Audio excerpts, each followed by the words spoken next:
Bismillahirrahmanirrahim. Assalamualaikum warahmatullahi wabarakatuh. Waalaikumsalam.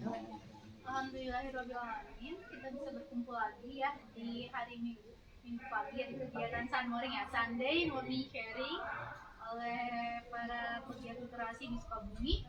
Nah, Sun Morning kali ini kita menghadirkan dua narasumber yang Masya Allah keren gitu. Yang satu jurusan hukum, yang satu lagi sebagai pendamping kekerasan perlindungan anak dan perempuan yaitu ya.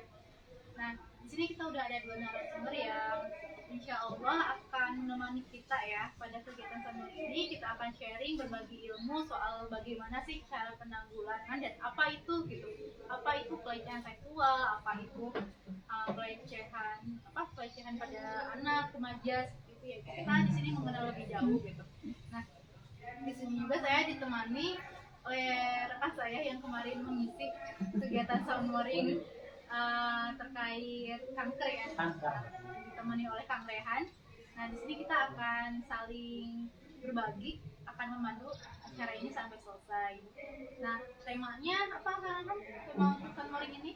Kalau untuk temanya yaitu mengenal lebih jauh tentang pencegahan dan penanggulangan pelecehan seksual anak dan perempuan. Nah, mungkin boleh dari Ibu sendiri kita opening statement dulu nih terkait apa itu perlindungan anak dan pelecehan seksual itu seperti apa sih sebenarnya? Apakah pelecehan itu hanya sebatas berhubungan yang dipaksa gitu, ataukah memang catcalling yang kayak siulan manja itu termasuk ke pelecehan seksual atau bagaimana? Coba silakan kita opening statement. Oke, terima kasih untuk pembuat acara hari ini. Perkenalkan, saya Arum dari Lensa itu lembaga pendidik sosial dan agama.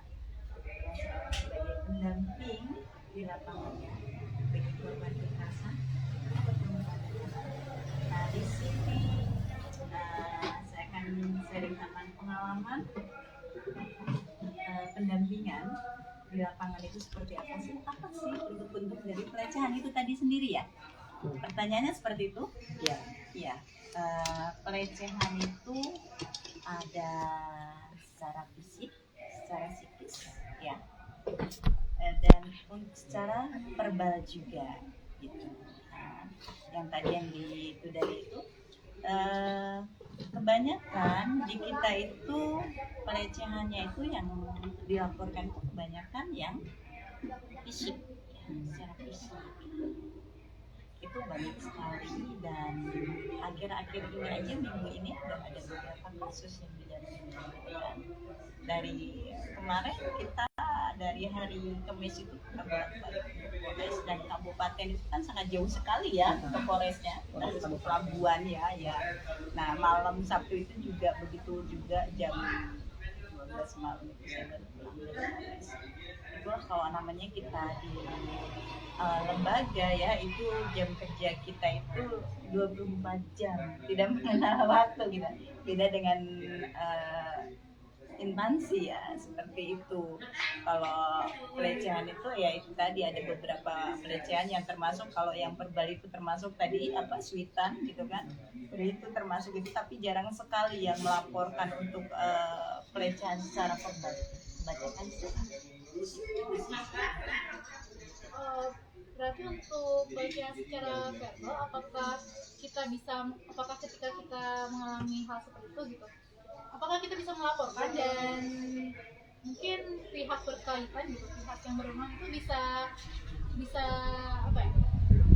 menanggapi gitu keluhan kita, bisa menanggapi laporan kita, atau hanya misalkan kita lapor nih ke polisi, polisinya bisa jadi abai karena memang tidak ada sentuhan fisik atau apa-apa, ataukah memang akan ditindak gitu? Kalau untuk verbal sendiri kebetulan belum pernah yang dampingin. Jadi biasanya pihak berwajib itu selalu menanggapi apapun itu laporan dari masyarakat ya, itu selalu ditanggapin karena sudah menjadi tugas dan kewajibannya gitu kan. Kalau saya pribadi belum pernah namanya dampingan yang kekerasan sifatnya secara verbal seperti itu. kalau misalnya kita tadi pendampingan pelatihan siswa, ada nggak sih gitu, ibu pernah mendampingi anak gitu, seorang anak yang memang dia itu pelecehannya itu mengalami yang pelecehan berat. Nah gimana sih kondisi si anak itu bisa sampai sembuh lagi, bisa sampai kondisi mentalnya sembuh itu perlu waktu berapa lama dan perlu pengobatan yang seperti apa gitu? Oke, baik. Dalam artian itu kekerasan seksual ya, persetubuhan ya. Ya, kalau untuk kasus itu korbannya berarti ini di anak ya, masih anak ya. Kalau untuk anak itu emang butuh waktu yang tidak bisa ditentukan karena untuk pengobatan traumatik itu emang butuh proses dan kita itu butuh benar-benar dampingan yang harus ekstra gitu misalnya, karena anak itu kan benar-benar kalau sudah mengalami yang seperti itu cara pendekatannya pun sulit ya, kita butuh proses untuk pendekatan ke korban ini karena apalagi kita kan orang yang baru dikenal gitu kan, sebagai pendamping nih kita orang yang baru dikenal oleh korban itu butuh waktu untuk pendekatan. Yang kita lakukan itu pendekatan dulu, setelah dekat barulah butuh proses. Karena kita juga kan untuk di kabupaten kita juga ada dari BP3A itu untuk psikolognya, dan untuk psikolog pun karena kita dari dinas itu psikolog sangat terbatas sekali kan untuk di kabupaten itu ya, kabupaten sama kota saya rasa sama ya, untuk psikolog itu sangat terbatas sekali, sedangkan pelayanan itu sangat banyak sekali, jadi kita menunggu antrian seperti itu. Nah ibu kira-kira mungkin di sini boleh ibu atau Tervin yang menjawab gitu, untuk di Sukabumi sendiri itu persentase gitu untuk pelecehan seksual gitu terhadap perempuan atau terhadap anak itu kira-kira udah artinya seberapa seberapa jauh sih gitu, apakah memang di angka yang cukup mengkhawatirkan ataukah memang sedikit laporan yang diterima? Berarti itu yang lebih spesifikasi itu jumlah kasusnya gitu. Udah berapa persen? Mau tidak? Ibu deh kayaknya soalnya lebih ke lapangannya. Oke. Kalau untuk kabupaten sendiri, apalagi dampak dari pandemik ya, itu sangat luar biasa sekali gitu kan, untuk kasus-kasus perempuan dan anak gitu kan, Berpengaruh ya kan? berpengaruh sekali gitu kan, berpengaruh sekali karena apa? Sekolah otomatis kan dari waktu banyak terbuang untuk main gitu kan, karena kebanyakan mohon maaf orang tua itu sekarang itu yang penting anak dengan ini itu anteng gitu kan, tidak mengenal bahwa orang tua itu tidak mengenal bahwa ini itu selain anak itu anteng bermain ini ada dampak dari ini semua, itu tidak ya ada dampaknya ya, ada efek, itu tidak menyadari, orang tua banyak yang tidak menyadari dari situ. Dan ada beberapa kasus sodomi itu pelakunya itu masih anak SD dan korbannya juga anak SD dan anak PAUD. Jadi itu banyak. Untuk kota kebetulan saya juga pernah mendampingi waktu itu, pelaku juga masih anak, korban juga masih anak. Kabupaten dan kota ada. Jadi memang hal seperti itu bukan ada di film-film ya, tapi di sekitar kita aja di Sukabumi itu ada ya ibu ya. Di dunia nyata. Iya betul sekali. Dan untuk yang masih baru nih ya, terbaru hari ini tuh ada yang namanya pencabulan, itu pelakunya udah lansia nih, korbannya tidak hanya satu, itu banyak. Kalau yang waktu kasus si Emon itu teh gimana? Apa pernah saya ikut pendampingan juga untuk si korban Emon itu? Kalau Emon itu waktu itu tidak pendampingan ya, Emon itu udah lama banget, yang terbaru itu banyak banget gitu ya, apalagi untuk sodomi itu banyak banget gitu kan, korban-korban dari itu. Terkadang gini loh, pelaku ini korban yang dulunya itu menjadi korban, sekarang itu menjadi, karena memicu itu ya. Kalau untuk itu tuh ya itu yang kenapa kita perlu pendampingan bagi pelaku itu seperti itu, gimana caranya kita bisa mendampingin dan bisa merehab itu yang korban-korban itu, jangan sampai nanti kemudian hari itu menjadi pelaku. Oh gitu. Siap. Jadi memang dari korban ini tuh dia berpotensi buat jadi pelaku ya. Iya. Makanya perlu pendampingan yang benar-benar intens gitu ya untuk para korban tersebut ya. Jadi dari awalnya dia korban, terus dia jadi pelaku juga gitu ya teh ya. Iya. Terus teh apa yang tadi teteh sebutkan kan sodomi itu kan, Mm-mm. yang ada di pikiran saya langsung korek, wah cowok sama cowok ya kan. Mhm. Berarti emang rata-rata sodomi itu emang cowok sama cowok atau misalkan sama perempuan gitu kan rata-rata. Iya, kalau kasus sodomi itu rata-rata tuh cowok sama cowok. Heeh. Kalau ada yang kayak gitu tuh yang kita bilang ada emang korban kekerasan itu korbannya perempuan melalui belakang itu ya, itu tadi ya Heeh. itu namanya pelakunya kebanyakan bukan anak lagi tapi dewasa yang kita bilang dengan cowok ya. Ada juga di kabupaten kita ya, di kabupaten saya rasa di kota juga ada seperti itu ada. Karena apa itu tuh ya itu tadi yang saya bilang bahwa dulunya itu korban dan berpotensi sekali untuk menjadi ada rasa dendam lah gitu, ada rasa dendam di diri korban itu. Gimana caranya bisa melampiaskan kembali dendamnya yang sudah tertanam di sini bertahun-tahun. Kalau tidak direhab itu kan yang ditakutkan itu seperti itu. Gitu. Ya. Sebenarnya saya juga ini sih saya bukan tahu sekedar ini ya sekedar apa data Indonesia gitu ya. Saya juga kebetulan waktu mengikuti pelaku nasional itu emang ada edukasi seksnya, ada edukasi ke krisis generasi muda gitu. Dan memang Indonesia itu udah termasuk ke apa ke kondisi yang mengkhawatirkan untuk anak mudanya ya itu terutama gitu, karena memang ternyata kasus-kasus yang laki-laki sama laki-laki itu tuh banyak banget gitu. Waktu itu saya saya itu diberikan seminar oleh Gus saya lupa tuh beliau itu pernah mengisi acara di PLT gitu, menyampaikan data di lapangan tentang kasus-kasus laki-laki sama laki-laki di Indonesia gitu, dan beliau itu menunjukkan foto-foto yang mengkhawatirkan gitu. Jangankan ketika kita melihat pun udah nggak kuat gitu ya, saya sendiri ketika melihat itu nggak kuat, dan itu tuh katanya dialami oleh anak-anak dari SMP sampai dewasa gitu. Dan ada anak SMP yang bahkan katanya tuh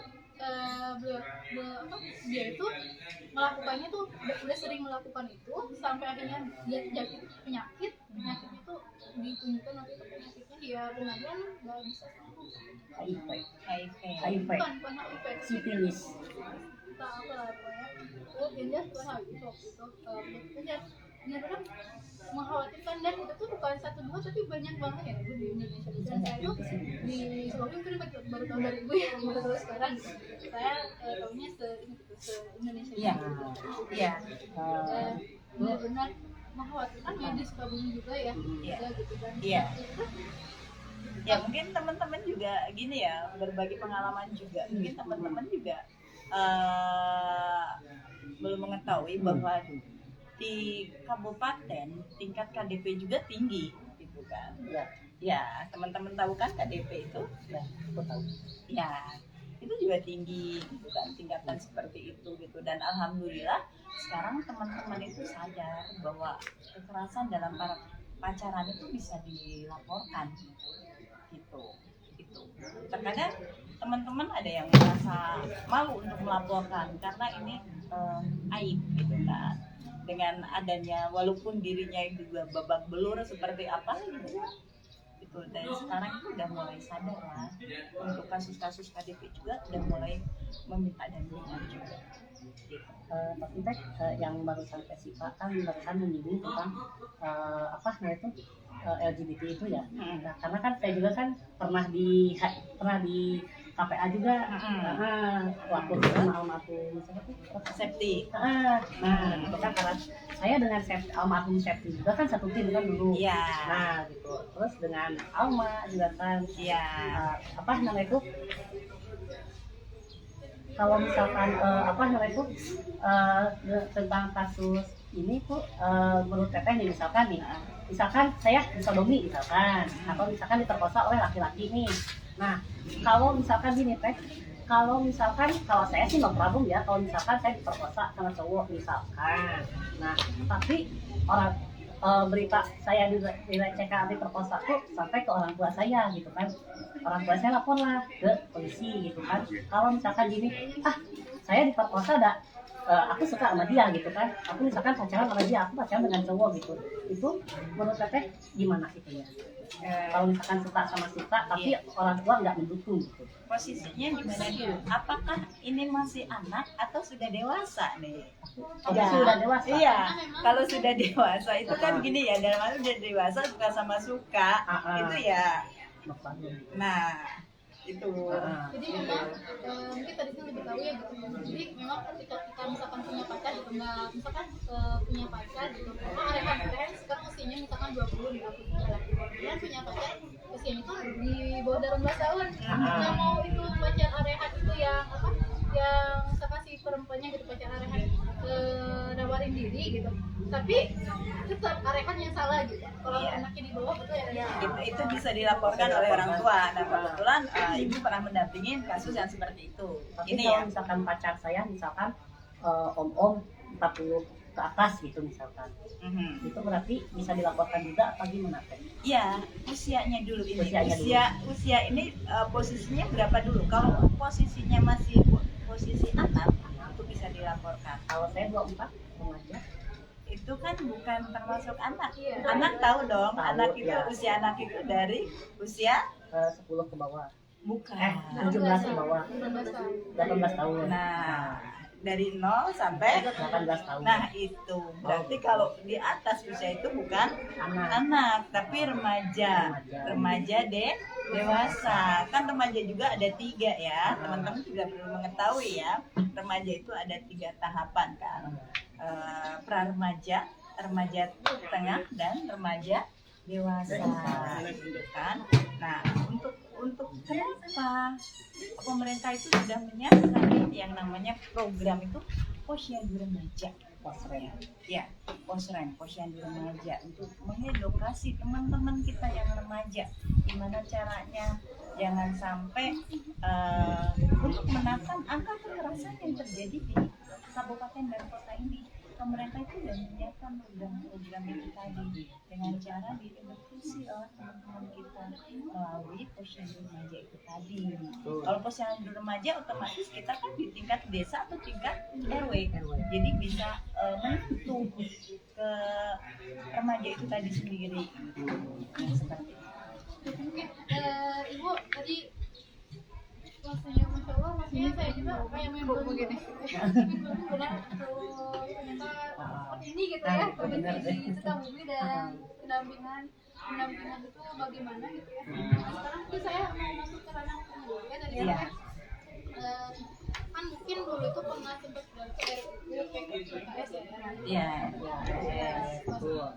kekerasan seksual gitu kan.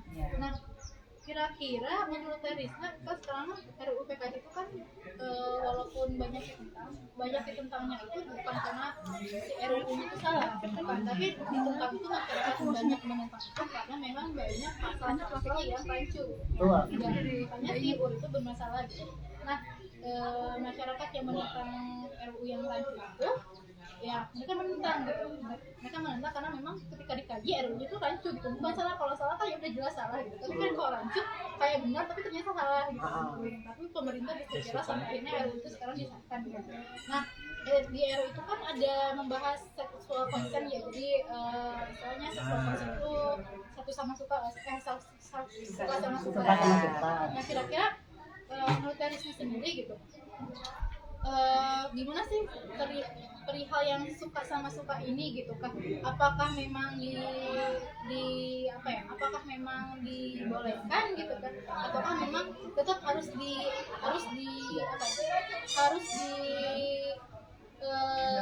lakukan secara hukum gitu kan?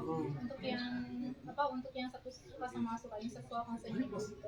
Menurut Risma sendiri nggak?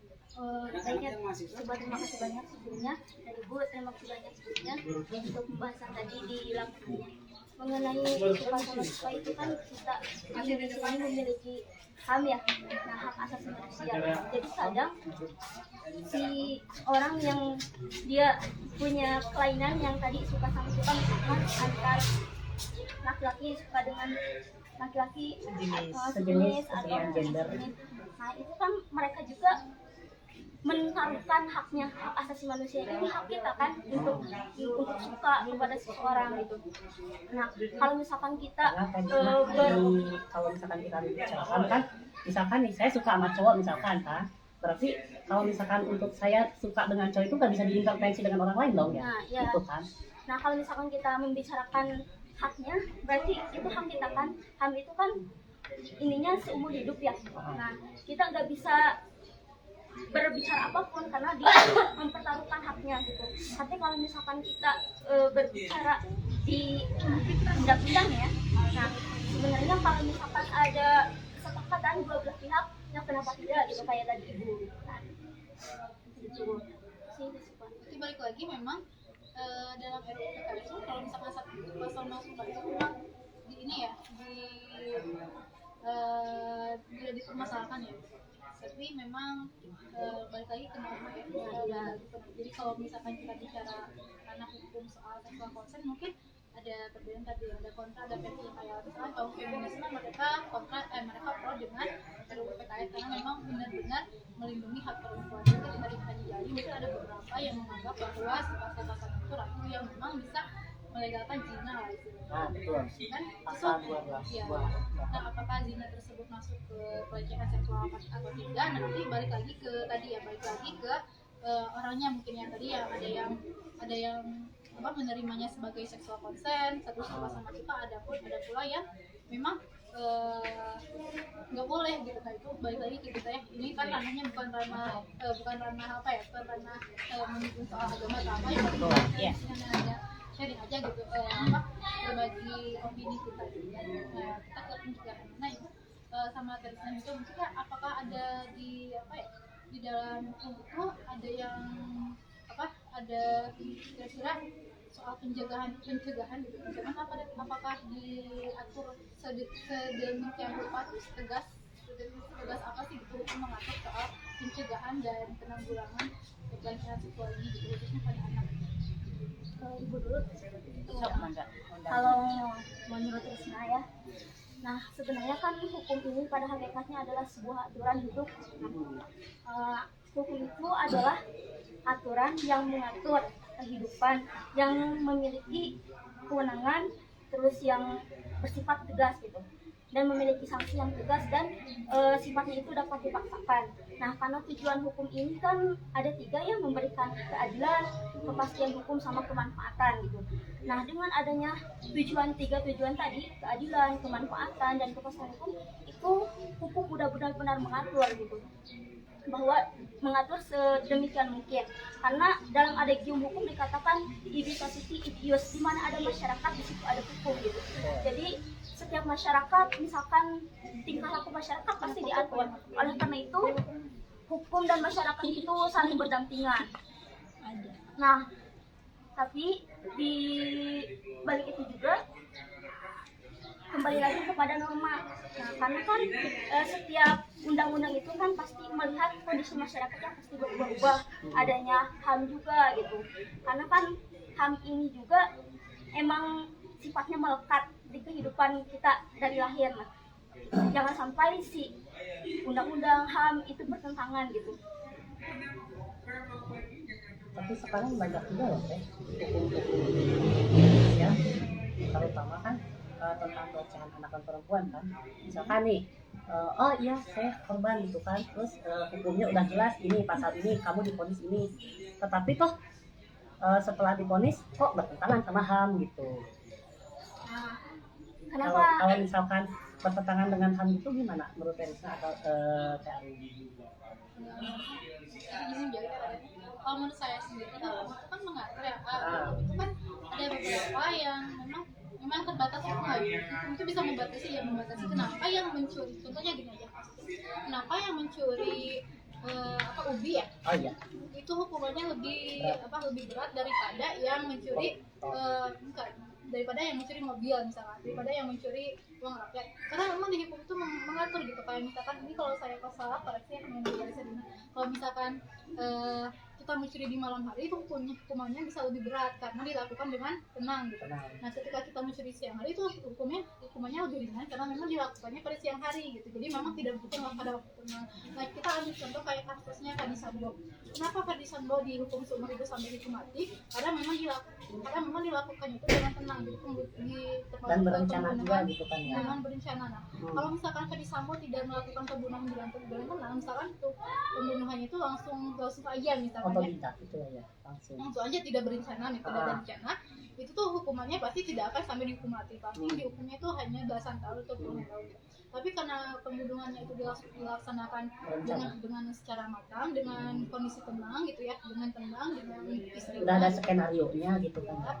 Nah itu tuh makanya hukumannya itu masuk ke hukuman pembunuhan berencana gitu, dan karena dilakukan pada waktu tenang gitu. Nah sebenarnya bukan karena hukum itu hakim itu tidak adil misalkan ya, yang mencuri duit hukumannya 12 tahun penjara, karena kan memang dilakukannya pada waktu tenang gitu, pada saat orang-orang tertidur tenang gitu. Jadi jelas. Nah, ini juga berlaku untuk ini ya, untuk kayak kasus-kasus yang tadi kayak kenapa bertentangan dengan HAM gitu. Karena kan memang ada keterbatasan hukum sendiri gitu. Jadi memang kalau yang disalahkan apa, saya nggak ada yang perlu disalahkan gitu ya. Tidak ada yang salah. Ya, sistem hukumnya yang perlu dirubah gitu kan. Jadi memang pihak-pihak pemerintah sendiri yang memang harus mengubah itu semua gitu. Tapi emang kalau misalkan dilihat kayak Vespa kan barusan nenek-nenek misalkan nyuri ubi di kebun dihukumnya 12 tahun. Kalau menurut saya sendiri naon sih gitu kan, sepele lah gitu kan, masa iya gitu kan nenek-nenek mencuri ubi gitu di kebun gitu kan, misalkan siang hari lah, di siang hari di kebun hukuman itu 12 tahun penjara. Tetapi yang di atas di sono itu ya secara kasarnya mah tumpul ke atas tajam ke bawah lah gitu ya. Nah sebenarnya untuk itu misalkan kan kita tahu ya ada misalkan kasus nenek-nenek yang nyuruh ubi dihukum. Sebenarnya itu teh bukan kayak gitu sebenarnya bentuknya. Dosen Risma dulu pernah bilang katanya, jadi segala sesuatu misalkan kayak melakukan pencurian, lihat dulu barangnya. Nah barangnya misalkan sesuai juga dengan beratnya yang diatur di KUHP misalkan. Kalau misalkan beratnya enggak sesuai yang di KUHP, berarti itu enggak dihukum sebenarnya. Jadi tergantung berat si barang yang dicurinya gitu. Jumlah total Gitu. Jadi memang sendiri itu penjatuhan hukuman sendiri itu kondis memang banyak banget faktornya gitu ya, nggak cuma dari satu faktor. Apa ya yang nyuri mobil berarti hukumannya gede masih gitu, tapi ada faktor waktunya tadi, ada faktor tadi ya si barangnya, barangnya dan lain sebagainya. Terus dari pemeriksaan saksi Ya, juga gitu. kan gitu. Sebenarnya kan kalau yang dilaporkan itu yang misalkan kita melaporkan nih, misalkan Karisna melaporkan pejabat misalkan, tapi Karisna yang diperiksa dulu. Nah jadi kadang-kadang masyarakat tuh bilang kok dia yang lapor, yang diperiksa dia kan korban ya. Kan sebenarnya itu prosesnya gitu kan. Ketika adanya laporan ya yang harus diperiksa itu yang melaporkannya dulu gitu kan. Ya ibu mohon maaf ibu Karisna kalau saya salah gitu. Ya. Kan sebanyak yang saya tahu begitu gitu. Jadi memang ada rules sendiri ya, gitu. Dan kalau kita lebih memahami itu semua, kita bakalan tahu gitu kenapa sih ada kan di RUU DPKS itu ya, di RUU KUHP itu ada misalkan ayam masuk ke rumah warga, halaman warga itu tuh kena akan dihukum gitu ya, kena pidana gitu. Sebenarnya kan itu tuh bukan semata-mata ayam itu masuk ke halaman warga gitu kan, tapi kan ada kalau si ayamnya itu masuk tuh kenapa dia bisa masuk dan lain sebagainya kayak gitu kan. Nah, seperti itu ya, jadi hampir sama ya pasti sama yang tadi bertentangan dengan hal ini, jadi nggak cuma faktor aja Ya.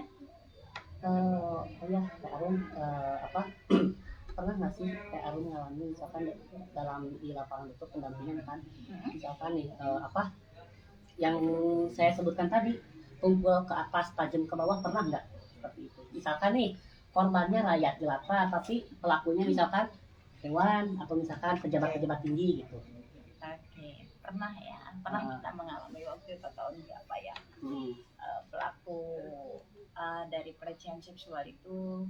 Dan kemarin juga ada, bukan kemarin, baru anget di Kabupaten Sukabumi itu Oh gitu. divonis bebas. Hah? Ada, itu ada beberapa faktor juga. Dan Hmm. kalau yang beberapa tahun yang lalu itu otomatis kita turun dong, Nah, jiwa-jiwa kita sebagai pembela perempuan gitu betul kan, Teh. turunlah kita Ah. aksi di depan pengadilan waktu itu, dan alhamdulillah itu dimutasi semua.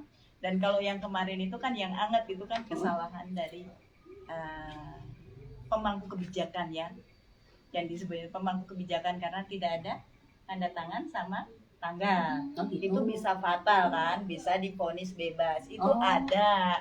Dan Ada juga itu ya, masih Teh. anget kok beritanya. Oh ya ampun, Ya. masih ya. Itu seperti itu ada. Jadi tanda dengan tanda tangan tuh emang benar-benar gitu ya, Teh, ya? Wajib. Emang itu bukan wajib, memang diharuskan ya Diharuskan. kan, karena bahwa kasus itu benar, ini kasus itu sudah ditanganin dan sudah di persidangan, sudah memvonis gitu kan. Pas vonis itu ternyata faktor yang bisa mengetok palu itu bahwa terdakwa ini bebas dari hukuman itu ya Betul. itu tadi, Ah. tidak ada tanggal sama tanda tangan. Itu bisa ya, mungkin itu dianggap hal yang sepele tapi bisa akibatnya fatal. Oh, gitu.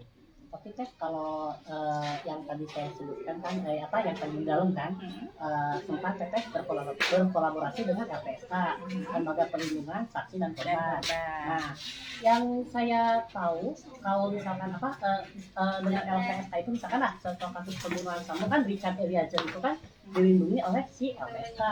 Nah, kalau misalkan gini nih, kemarin sempat kasus Sambo itu kan Richard Eliezer itu divonis 12 tahun. Tapi LPSK berketerangan bahwa Richard Eliezer itu bukan pelaku utama. Nah, sekarang divonisnya malah lebih 80 derajat, 1 tahun 6 bulan. Nah, terus kalau misalkan dalam kasus pelecehan perempuan dan anak, kalau misalkan berlindung dengan LPSK itu saksi atau misalkan si korban itu Teh misalkan ada keringanan apa gitu Teh biasanya. Maksudnya Jadi misalkan keringanan apa nih? maksudnya gini Teh Untuk saksi, untuk korban. untuk korbannya gitu. Misalkan saya korban nih, tapi dilindungi dengan LPSK.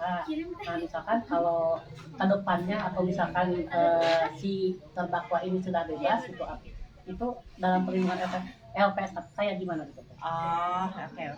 Paham, betul. Ini ya. Kebetulan pernah berkolaborasi dengan LPSK, dan yang dibilang tadi Kang Rehan, ada rakyat jelata gitu ya. Oke, sebagai rakyat nih. Kita sebagai rakyat. Ya, oke, kita sebagai rakyat ya. Rakyat. Dan kebetulan korban yang kemarin itu ini LPSK tidak membedakan, entah itu rakyat jelata, entah itu pejabat sekalipun, tidak, semuanya sama ya. Sama rata-rata. Sebagai warga negara yang mempunyai hak yang sama juga ya, Betul. itu sama. Itu kalau mau tahu kemarin siapa sih yang saya berkolaborasi dengan LPSK itu anak dari beliau itu seorang pedagang asongan, pedagang kaki lima. Tetap dong mendapatkan hak yang sama, dapat pelayanan dari LPSK dan dari kita. Untuk perlindungan itu otomatis sudah jelas dilindungi gitu kan, sudah jelas itu karena namanya korban, apalagi korbannya itu disabilitas, jelas banget itu mendapatkan hak yang sama, dapat perlindungan seperti itu gitu, ya. Dan itu tidak dipungut biaya, perlu diketahui ya, tidak dipungut biaya. Kalau misalkan saya korban tapi nanti sebenarnya gimana Teh? Misalkan kita ngajuin ke LPSK atau misalkan nanti di persidangan misalkan atau sama siapa diajukan gitu. Iya, kita mengajukan untuk dampingan. Ya, nanti sama itu. Nanti kan kita ada apa yang namanya itu, Ada verifikasi dulu nggak? ada dong gitu, ada. Dan kalau benar ini korban dan itu semuanya sama, mempunyai hak yang sama, dapat pelayanan yang sama. Itu balik lagi ke yang tadi yang dibilang Ham, bahwa kita itu mempunyai hak asasi yang sama dan mempunyai hak yang sama sebagai warga negara Indonesia. Jadi tidak membedakan rakyat jelata atau misalkan pejabat gitu ya. Tidak. Dan untuk itu tadi penegak hukum juga sekarang alhamdulillah sudah mulai ya.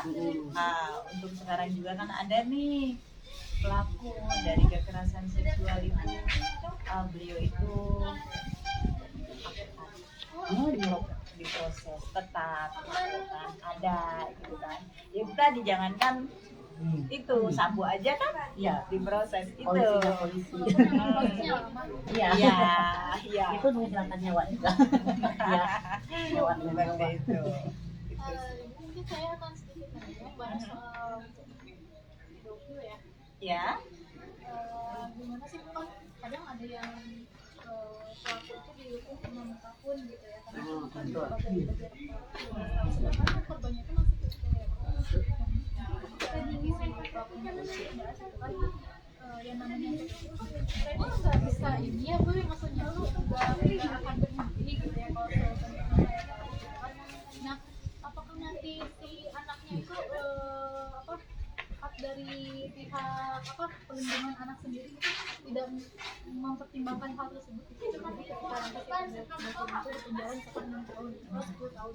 Nah ketika dia bebas apakah kan tidak menutup kemungkinan si pedofil ini dia bakal mengejar anak yang sama misalkan. Jadi si anak yang sama mungkin dia ada rasa trauma untuk keluar rumah atau dia ketika pelakunya udah selesai masa tahanannya dia kemungkinan mungkin si korbannya itu dia dia nggak kayak takut lagi gitu, takut atau dan sebagainya. Apakah Komisi Perlindungan Anak sendiri mempertimbangkan hal tersebut dan gimana sih cara Komisi Perlindungan Anak menanggulangi hal tersebut?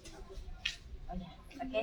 Kalau untuk pedofil sendiri ya, tadi Ibu udah bahas sedikit bahwa untuk korban itu kita dampingannya benar-benar dan korban ini mendapatkan mobilitas. Gimana caranya korban ini tidak menjadi pelaku dan tidak terulang lagi untuk menjadi korban. Kan ada rehabnya. Di dalam rehab itu kan ada beberapa yang anak ini gimana caranya bisa menghindar dari kejadian yang sudah terjadi.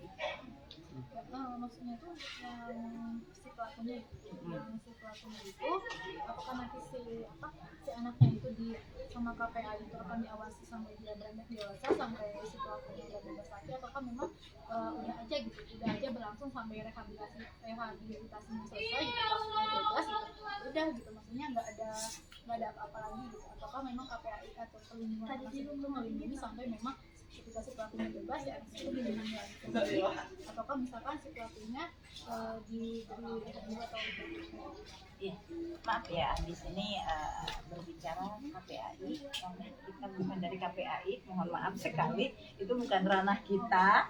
Nanti ya bukan ranah saya gitu karena itu berbeda lembaga ya. Maka itu tadi mohon maaf.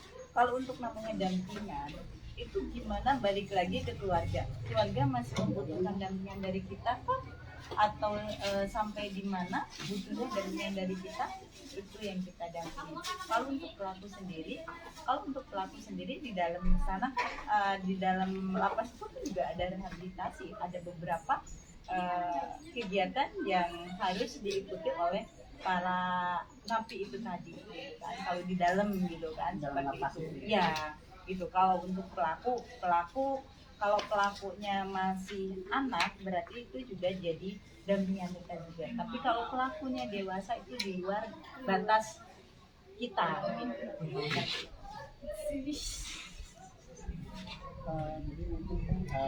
Mau nanya? Kita minta tanya jawab aja ya. Dari teman-teman sini ada yang mau bertanya nggak kepada narasumber gitu? Dari Laute, Kang Padi. Nah ini Bu terkait masalah hukum pelaku baik pelajaran atau ini itu terkait masalah jatuh justice collaboration itu, apakah itu diutuskan kepada para orang yang dituduh menjadi pelaku atau hanya satu korban atau bagaimana kadang pada meminta baik yang pelecehan atau yang korupsi butuh perlindungan dan itu kolaborasi itu bagaimana Bu? Jadi yang memang layak itu yang apa dan sebenarnya itu apa sih dampak atau hasil yang dari justice itu bagi masalah dalam dunia hukum itu? Kalau untuk dunia hukum berarti mangga silahkan ya. Kalau untuk dunia hukum ya, mangga. Tadi pertanyaannya apa? Dengan justice collaboration. Oh, yang meminta perlindungan ya. Nah, sebenarnya untuk yang meminta perlindungan itu kan setiap orang juga mereka punya hak ya untuk dilindungi, itu kan semua itu sama di mata hukum untuk meminta perlindungan.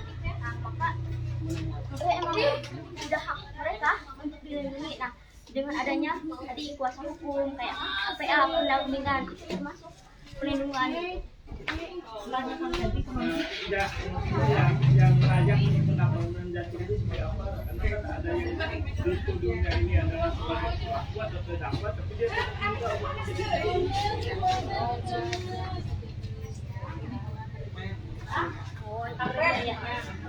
Kriterianya emang dia yang emang benar-benar jadi korban, yang emang dia itu dirugikan.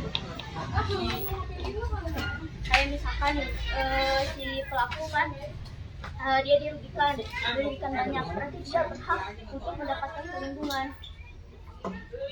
tapi saat ini udah tetapkan perkara. Sebenarnya untuk hukum sesuai sasaran atau enggak itu sebenarnya bukan hukumnya yang salah ya, tapi para penegak hukumnya sebenarnya. Iya, dan saya rasa itu bukan ranah kita ya, menjawab itu ya. Jadi nanti takutnya kita malah berbeda masalah putar haluan ini, karena itu bukan ranah kita gitu kan. Soalnya itu sebenarnya udah ke ranah kayak persidangan gitu. Iya, itu udah ranah yang mulia. Sebenarnya mulia majelis hakim akademisi gitu ya. sama teori itu beda, terus akademisi sama praktis itu beda gitu. Kayak misalkan teori hukum di lapangan itu berbedanya agak jauh kadang.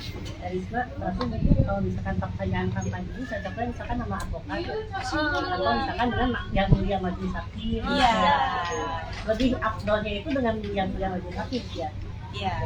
Kalau pertanyaan itu diarahkan ke kita, jelas kita tidak bisa menjawab ya, karena bukan ranah kita dan mohon maaf gitu.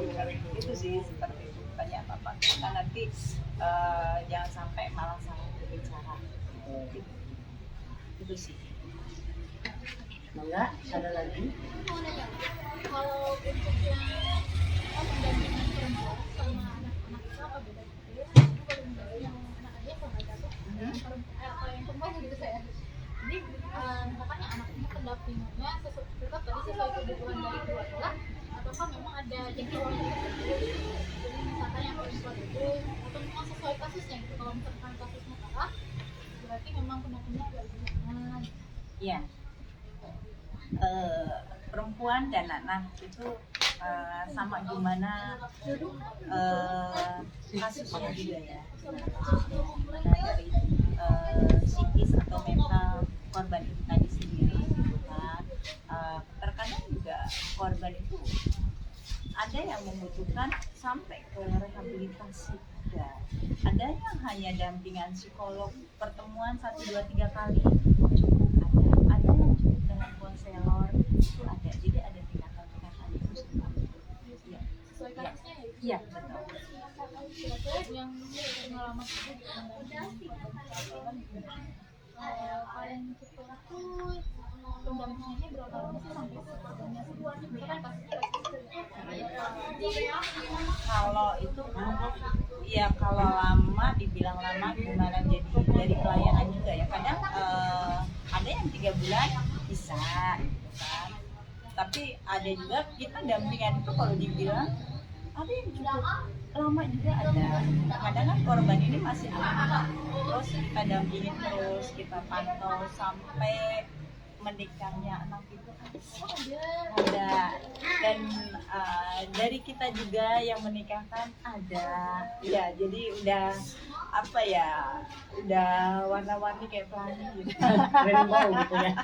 Iya gitu, ada, jadi tidak bisa ditentukan sekian hari, sekian bulan, itu tidak bisa. Itu tadi kita lihat juga dari kondisi juga dan dari permintaan dari pihak keluarga. Kalau pihak keluarga udah merasa enak, udah seperti biasa lagi, dan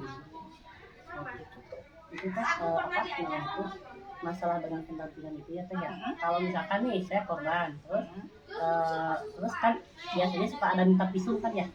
Nah kalau misalkan dari visum itu sendiri, misalkan nih saya dari psikologisnya misalkan benar-benar misalkan nggak bisa apa namanya itu nggak bisa cepat untuk pulih gitu.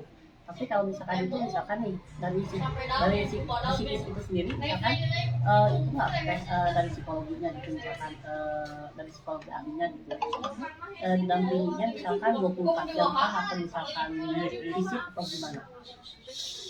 kalau dampingan enggak juga ya, 24 jam nggak ada, saya rasa dampingan 24 jam ya. Enggak juga, enggak. Iya, tuh yang didampingin itu tidak hanya satu gitu, yang didampingin itu banyak. Kalau untuk visum sendiri ya, untuk visum itu kita harus ada laporan dulu, harus ada BAP dulu. Kita kalaupun anak itu berarti perempuan dan anak itu ke PPA, dan nanti ada rujukan dari PPA itu untuk visum gitu kan. Iya, tidak kita dampingan ini hari ini melapor ke kita, ayo kamu aku anterin visum, itu tidak, itu Ya. ada alurnya. Iya, terus kalau misalkan sebelum visum itu kan harus ada BAP-nya dulu, gitu, harus ada ini. Iya. Terus kalau misalkan dari hasil visumnya itu sendiri biasanya dikasih pendampingan psikologis atau misalkan kayak misalkan obat atau apa, enggak juga. Itu gimana kebutuhan ya, yang tadi pertanyaan dia balik lagi, gimana kebutuhan dari korban itu tadi sendiri. Tapi itu free ya, Ya. secara free itu gratis gitu. Iya, tadi sudah itu tidak dipungut biaya terkecuali ongkos. Ya, kita harus jelaskan di sini ya, jangan sampai nanti saya ngeluarin kok biaya buat apa, buat transport, buat jajan gitu. Tapi kalau dari kami nih Lensa, walaupun sedikit mohon maaf, ada buat jajan mas sama buat transport gitu dari Lensa ya, Lembaga Pengabdian Sosial dan Agama tuh ya, itu ya. Ada pertanyaan. Ya. Tadi kan sebenarnya kan terkait perlindungannya, kalau perlindungannya pasti gratis ya gitu ya, alhamdulillah ya. Tapi apakah misalkan kasih korbannya itu dia itu terjangkit mata, apakah si penyakitnya ini, apalagi kan pengobatannya pasti bayar pengobatannya ini apakah dibantu oleh kita atau memang keluarga gitu. Karena kalau untuk pelaku kayak tadi seseorang konsen itu seperti itu kan Ya. memang tidak ditanggung ya, hanya ditanggung oleh pemerintah, memang biaya sendiri gitu. Kayak misalkan ya haji teh ya udah berarti biayanya bisa harus pakai anak-anak mintanya. Kalau misalkan pelaku korban si korbannya itu sampai mengalami udah ada itu pasti yang si korbannya itu mengalami penelitian. Nah, apakah sianya ini pengobatan itu tahun berapa? Ataukah mungkin 2022 atau dibantu sama 2022 Oke, saya akan jawab setahu saya. Dan belum pernah dampingin yang seperti itu ya, belum pernah dampingin seperti itu. Tapi pernah mendampingin anak yang hamil, KTD ya, di luar nikah dan tidak ada yang tanggung jawab, itu sampai melahirkan, itu kita yang dampingin. Dan itu otomatis itu tadi kita berkolaborasi dengan pemerintah daerah, karena pemerintah daerah juga mempunyai program untuk jaminan kesehatan kan. Itu gimana caranya? Dari korban ini tadi mendapat jaminan kesehatan.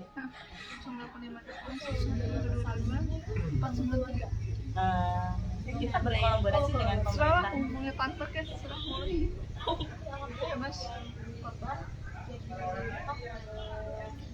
Pindah nama aku soalnya. Iya, belum pernah mendampingi yang seperti itu. Kecuali kalau untuk di Lensa juga kebetulan kami itu pelayanan ada di pendampingan ODA juga kan. Kalau di Lensa itu karena di Lensa itu di kesehatan juga ada, di pendidikan juga ada, selain di toleransi gitu kan. Kita lengkap ya, Kang Rehan saya rasa sudah paham apa itu Lensa di situ ya. Kalau untuk dampingan itu kita benar-benar tapi kita juga mempunyai keterbatasan ya, tidak menjanjikan yang semanis-manis tidak. Jadi nggak cuma janji manis Ya, tidak PHP. Itu dari gerakan palsu. Ya, gitu sih. Ada yang mau lagi, mungkin satu lagi, Kang Febri, Nggak ada. Boleh boleh? Oh ya, ya. terkait perempuan ya. Boleh, Bangga. Kan buat seorang ayah ini wanti-wanti banget dalam mendidik anaknya ya, apalagi perempuan gitu. Nah, dari saya pengen tahu dari KPI ini, terus sebelumnya dari analisa saya ya, di Indonesia ini 62,7% perawanan wanita itu nggak ada kan gitu ya. Nah, ada nggak gerakan-gerakan dari KPI ini untuk ke kampung-kampung dalam mewanti-wanti seorang perempuan ini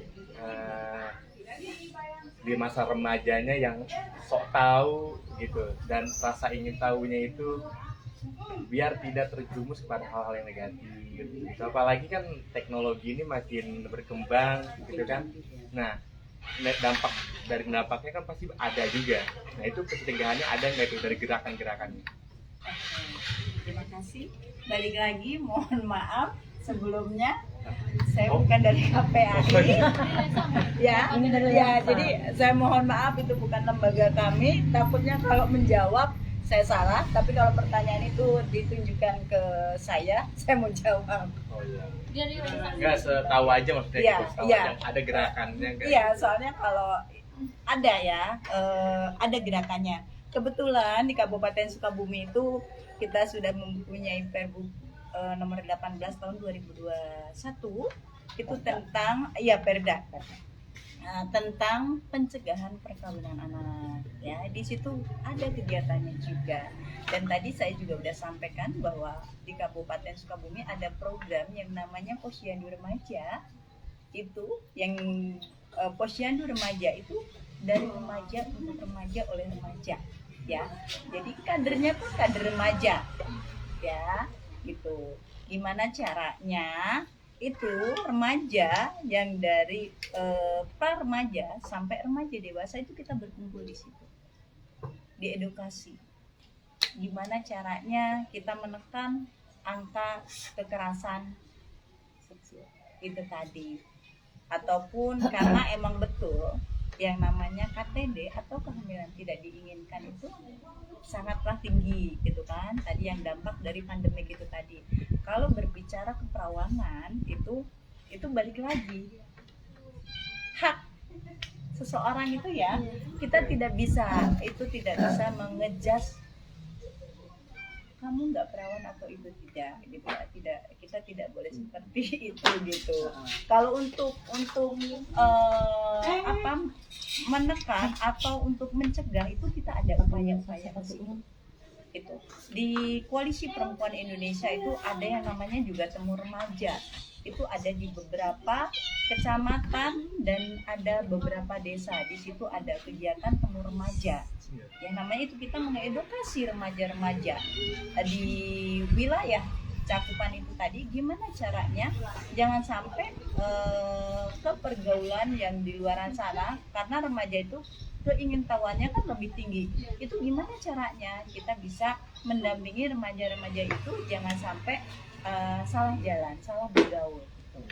Itu sih ada untuk upaya itu.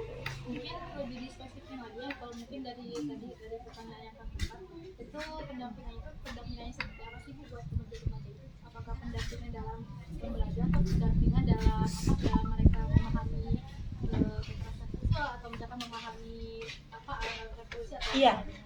yang di posyandu itu mencakup semuanya. Untuk kesehatan reproduksi, kesehatan mental ya kita semuanya itu ada di situ di posyandu remaja itu. Dan di situ juga untuk kadernya itu kita adakan pelatihan konselor sebaya itu. Ya, karena apa? Anak remaja akan lebih aware atau lebih terbuka dengan teman remajanya itu tadi gitu. Itu pencegahan kita itu iya. Itu program-program yang dari pemerintah itu seperti itu. Gitu. Iya. Berarti Kalau dari desa kan tadi ada program posyandu remaja, jadi memang dilakukannya sampai remaja ya, jadi memang Iya. biar lebih leluasa lagi jadi para remaja juga sama-sama sama desa juga melakukan pencegahan, sama-sama melakukan pencegahan. Iya. Sama-sama melakukan Kebetulan di sini juga ada di Limbangan, di SMP Sukaraja, di SMA Sukaraja ada, sama di MTS apa ya? Yasni apa ya? Itu juga jadi dampingan kita. Tapi kalau posyandu remaja itu apa hanya di kota aja atau ada Di kota juga ada. maksudnya apakah sudah merambah ibu gitu ke kabupaten misalkan ke pelosok ke Jepara gitu? Iya, kita karena sudah ada edaran Bupati. Edaran bulan Sudah ada edaran Bupati gitu kan. Untuk bulan Juni itu kita ada namanya Festival Posyandu Remaja. Itu emang kita bergerak untuk menekan itu ataupun pencegahannya itu melalui itu. Entah itu posyandu remaja, temu remaja, itu kita hanya berbeda nama tapi satu tujuan. bentuknya juga sama ya Bu? Iya. Ada konselor, Iya, sosialisasi. ada betul. Iya. Betul. Karena saya sih Pak, saya juga kan kader posrem juga kan, posyandu remaja gitu. Dan saya juga kalau untuk di wilayah di kota tuh udah banyak untuk posrem-posremnya, terutama saya di wilayah Cikole gitu. Untuk posyandu remaja itu wajib ikut semua para remaja atau misalkan terserah kita. Kalau diwajibkan tidak ya, kalau Enggak diwajibkan wajib. itu tidak ya. Enggak wajib. Balik lagi ke remaja itu tadi sendiri, itu kesadaran dari remaja itu sendiri, gimana juga pendekatan dari teman-teman remaja itu tadi sendiri untuk menyadarkan teman-teman remajanya gimana caranya mendapat layanan informasi tentang kesehatan reproduksi, tentang kesehatan mental, seperti itu yang ada di posyandu. Jadi saya di sini kalau untuk remaja tuh nggak cuma misalkan posyandu ya teh ya, misalkan penimbangan enggak gitu. Kalau untuk posyandu itu Iya, banyak berbeda dengan posyandu balita. beda. Kalau untuk posyandu remaja itu bukan untuk khususnya penimbangan enggak, tapi kesehatannya juga ada. Terus kemarin juga saya baru beres pelatihan untuk reproduksi laki-laki gitu kan, khusus dari posrem sendiri gitu. Itu materinya juga langsung dari Oh, berarti yang posrem itu nggak cuma remaja ya Bu, tapi dewasa juga bisa gabung ya? Iya, Bisa. karena kan ya, Ya. sebelum menikah ya, Ya, bisa sebelum sebelum menikah. menikah. Karena tadi kan ada remaja awal, remaja tengah, remaja dewasa, itu tadi. Oh, kira-kira kalau remaja dewasa itu batas umurnya itu sampai berapa ya Bu? Sebelum menikah. sebelum menikah. Bisa aja gitu. Pokoknya kalau misalkan Ada mau yang gabung dari itu kan posrem tuh, sampai 24 ya, tidak kalau bisa sesudah begitu. nikah nggak bisa ikut gitu. Kan saya kan Karena belum sudah nikah menikah. kan, 23 Itu larinya ke posyandu balita gitu. atau pos bindu. Kalau pos bindu itu kan Pos mamah untuk juga semua. bisa. Saya kan saya berarti usia sampai 35 nih. Kalau posrem itu ya udah baru 35 sampai nikah gitu. Usia 40 juga masih bisa gabung gitu. Nikah ya. Kalau misalkan Teh Sipa umurnya 18 tahun tapi sudah menikah mau ikut posrem nggak bisa. Nggak bisa, kan udah menikah. Pokoknya sebelum menikah baru bisa ikut posrem. Kalau 18 tahun jangan menikah ya, itu di luar undang-undang. Melanggar itu nggak boleh ya. Tahun baru bisa Gitu. Kalau misalkan mau gabung posrem silahkan hubungi itu aja Berarti kader-kader. intinya kalau udah menikah gak boleh masuk. Nah Masuk. gitu. Maksudnya ke pos bindu atau pos yandu? Kalau lebih cocok ke pos mamah aja gitu kan. Kalau pos mamah kan itu lebih ke apa ya gitu ya. Iya. Gitu. Jadi itulah kalau misalkan membahas tentang posyandu gitu. Tapi di untuk Lihat kasus dulu di Sukabumi itu kan ada kasus namanya Emon, Mhm. bagian dari pelajar siswa juga Mhm. yang menjadi korban itu kepada anak-anak. Mhm. Nah, ada langkah upaya nggak sih Bu umpamanya gitu khawatir anak masuk dewasa dia akan melakukan suatu hal yang sama karena mereka pun diperlakukan yang sama oleh pelaku gitu. Kadang ada yang mendengar informasinya itu kenapa melakukan hal itu karena dulu pernah diperlakukan seperti itu. Apalagi kan untuk anak-anak kecil sendiri itu lebih mudah terhipnotis, terpengaruh dengan iming-iming dan segala macam gitu. Udah ada perubahan signifikan nggak dari hal kejadian itu di Sukabumi untuk mengurangi pelecehan seksual itu sendiri juga? Kalau ya Mangga, tadi udah kita bahas. Sudah kita bahas soalnya tadi. Apa aja sebelum datang ke sini kita Udah panjang lebar. soal kasus balas dendam yang Iya. korban bisa jadi Pertanyaan Emon juga sudah saya sampaikan ke Teh Arum. Udah. Gak apa-apa sih ya. Ya, maksudnya mau dijawab lagi sama ibunya boleh, mungkin apanya penasaran gitu atau nggak mungkin mau udah gitu boleh. Udah aja nih. Mungkin ya apa aja ya. Bisa aja yang lain. Iya, kita nanti bisa ngobrol di luar ini juga nggak apa-apa kok. Jadi yang kasus yang apa kasus penanganannya juga udah dijelasin ya, kasus penanganan yang ada di Sukabumi kemarin tadi yang Emon jadi memang saya juga ya mungkin kita ya di sini ya ilmu baru gitu ya, pengetahuan baru ternyata memang ya pentingnya pendampingan itu untuk korban itu sangat penting, apalagi si korbannya bisa sewaktu-waktu beresiko menjadi pelaku gitu ya. Jadi rasa balas dendam itu kalau dari sekolah mungkin rasa senioritasnya yang balas dendam itu ya Balas dendam atau pelampiasan itu ya. memang itu kan sesuatu yang wajar gitu ya, yang memang perlu pendekatan secara mental yang nggak bisa pendekatan yang memang secara secara yaudah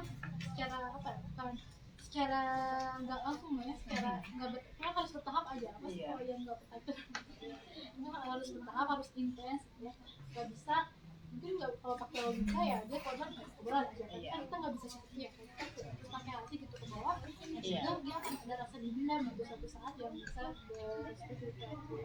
Betul. Enggak apa-apa. Tidak ada yang salah.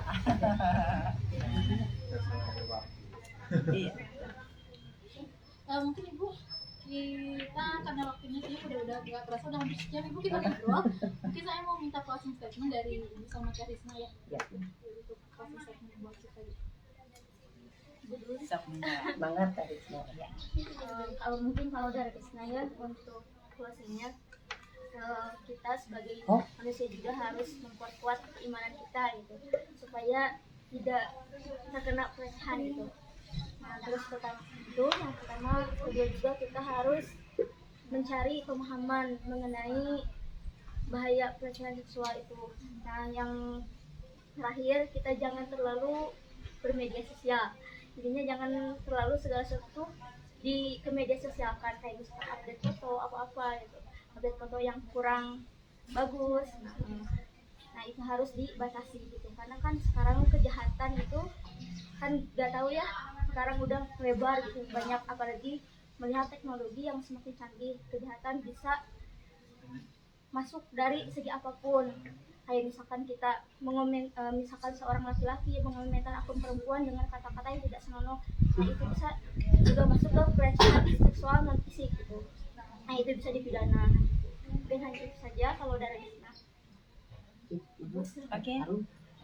Kalau dari Teh Arum, yuk sama-sama kita jaga, kita saling jaga ya, kita saling jaga ya. Gimana caranya kita bisa ikut berperan aktif dalam penekanan angka kekerasan terhadap perempuan dan anak. Gak aja, apalagi generasi muda itu jadilah agen perubahan gitu. Itu aja sih ya pesan dari Teh Arum itu ya.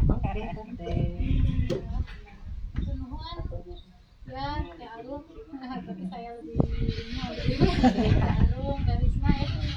Kita dapat ilmu banyak ya Teh ya, ilmu baru juga gitu. Mungkin Teh Arum kita nanti akan ngundang Teh Arum lagi ya di kegiatan berikutnya, kita bisa kolaborasi nih literasi sama Lensa gitu kan, literasi keremajaan gitu kan nanti gitu. sama Terisna juga kita akan coba bahas lebih jauh ya Teh, coba kita kaji aja bareng-bareng gitu yang hukum-hukum yang memang berkaitan dengan remaja ya, dengan remaja dan dewasa gitu kan.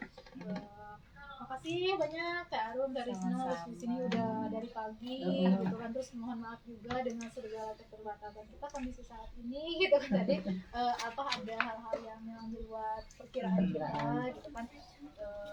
Kita dari panitia mohon maaf sekali lagi ya. Sama-sama. Kita juga mohon maaf pasti ada kekurangannya. Terima kasih banyak atas kedisiplinan atas waktunya, atas totalitasnya untuk kegiatan kita kali ini gitu. Semoga Allah balas gitu ya, Allah balas untuk apa yang telah Teh Arum dan Terisna sampaikan. Iya. Karena ini udah selesai ya. Udah. Di luar dari ini kalau Kang Rehan pasti udah tahu kalau di KPA itu Pak Dadang selalu menegaskan ke kita relawan bahwa walaupun kita relawan itu harus on time ya. Kita harus menghargai waktu. Ya. Karena waktu tidak bisa ditukar. Seperti itu. Ya. Untuk teman-teman remaja itu mungkin nanti bisa jadi catatan ya. Walaupun kita relawan tapi kita harus on time. Dan itu pun juga berproses sih, butuh waktu juga. Kadang kalau namanya itu jam Indonesia nih diundang jam sekian, kita datang jam sekian. Waktu Indonesia merah. Ya, kita belajar dari itu.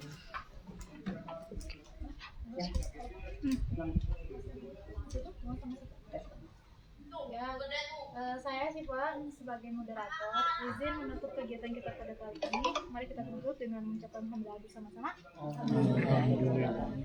Selamat siang untuk semuanya, selamat beristirahat dan have a nice day. Oke. Sampai ketemu di episode Episode selanjutnya. berikutnya, episode 7 ya. Oke.